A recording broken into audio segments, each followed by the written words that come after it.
The episode begins in the quiet safety of a San Diego suburb. A woman is alone in her home, moving through a high-energy aerobics routine. It is a picture of health and domestic security. But in the background, the frame captures a chilling detail. The living room window is ajar. As she moves, a shadow slips through the frame. The transition is seamless and silent. Later, the silence is replaced by the stereo clicks of a forensic camera. The crime scene is a paradox. Silverware, jewelry, and expensive heirlooms are strewn across the floor, yet nothing was stolen. This isn't a burglary, it's a staged performance. On the wall, a message is scrawled in bright, mocking lipstick. But the most haunting detail is the victim herself. Her eyes have been surgically glued open, forced into a permanent, sightless stare. At the BAU headquarters in Quantico, the atmosphere is briefly human. The team is gathered in the bullpen to celebrate Spencer Reed's 24th birthday. There's laughter, light teasing, and a cake. But in this office, peace is a luxury that never lasts. Aaron Hotchner's phone rings, and the energy in the room shifts instantly. The party is over. The team is being deployed to San Diego to join a task force hunting a monster the press has dubbed the Tommy Killer.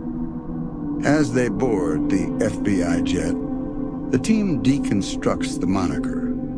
The name is a reference to the rock opera Tommy, specifically the See Me, Feel Me lyrics.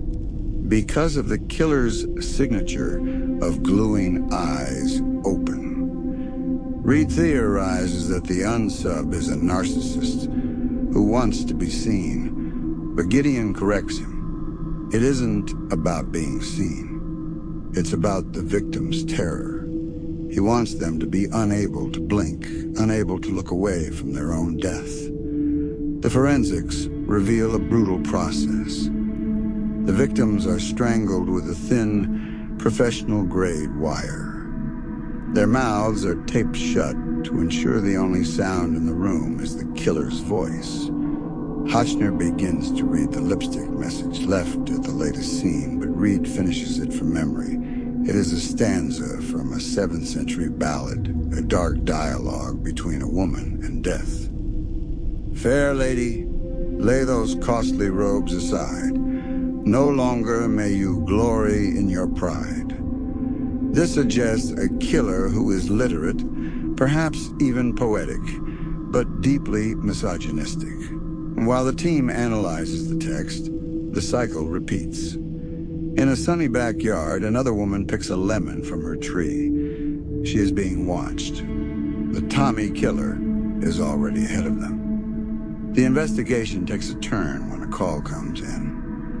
An attempted attack was thwarted 6 blocks from the police station. The husband returned home early and scared the intruder off. Gideon and Morgan arrived to find a chaotic scene. The husband is adamant. He saw a 6-foot-tall African-American man flee the house. Hotchner and L. Greenaway are skeptical. The description feels too convenient, too much like a generic composite of a criminal. Elle, demonstrating her skill with trauma victims, pulls the wife aside. She doesn't push. She simply sits in the silence until the woman is ready to speak. The victim finally opens up. She admits she didn't see a face or a race. She only remembers a ski mask and the terrifying intensity of the man's eyes. Gideon realizes the Tommy Killer is a police groupie. He follows the news. He feeds on the headlines. JJ confirms that the media only started using the Tommy name after the 4th murder. To catch him, they decide to wound his ego. The BAU stages a high-profile arrest of a local man for the attempted assault on Mrs. Gordon. They make sure the cameras are rolling as a black suspect is led away in handcuffs. The message to the real killer is clear. We caught you. You're nothing special. And you're not even the guy we're talking about. We see the real Unsub in his lair, a cramped, dark room. He's drinking beer and watching the news. He is a nondescript white man, and as he watches the wrong man take credit for his work, his rage boils over. He crushes the can, the sound echoing as his mother, a sharp, nagging voice from another room, tells him to turn the TV down. The Unsub calls the hotline, blinded by fury. He screams at the negotiators, claiming he will kill again tomorrow to prove them wrong. Garcia tries to trace the call, but it's a ghost.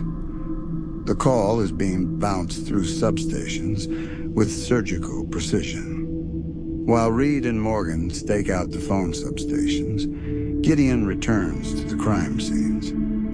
He stands where the victims died and realizes they were all positioned to face the windows. They weren't looking at him during the kill. They were positioned to see his work reflected in the glass, or to see him as he walked away. The profile shifts. The Unsub is a phone technician. He has a van, a uniform, and a reason to be in any backyard at any time. He is plain sight personified. The climax builds as a woman in another part of the city pours juice for her toddler.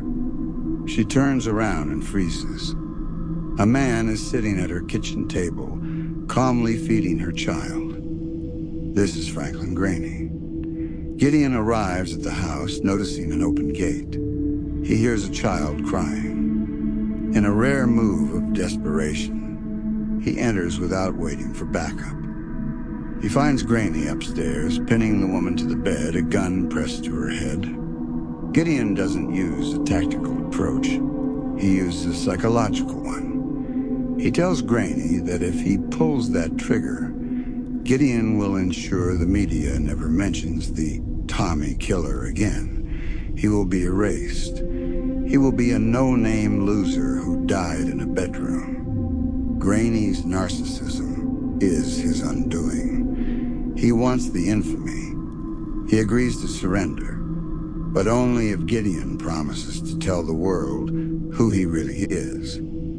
As Hotchner and Elle burst in to secure the scene, Graney drops the weapon. The Tommy killer is unmasked, but in the end, he is just a pathetic man living in his mother's shadow. On the flight home, the heavy tension of the case finally lifts. Gideon presents Reed with a belated birthday gift: VIP tickets to a Redskins game. Reed, ever the academic, is hilariously out of his element, initially not even realizing the tickets are for football. Gideon declines to go with him, but he subtly nudges Reed toward JJ, the team's biggest sports fan. The episode ends with a moment of quiet connection. Reed finishes a game of chess with Gideon, securing a rare checkmate, before walking over to JJ with the tickets in his pocket. The boy genius has survived another year, and another monster has been put behind bars.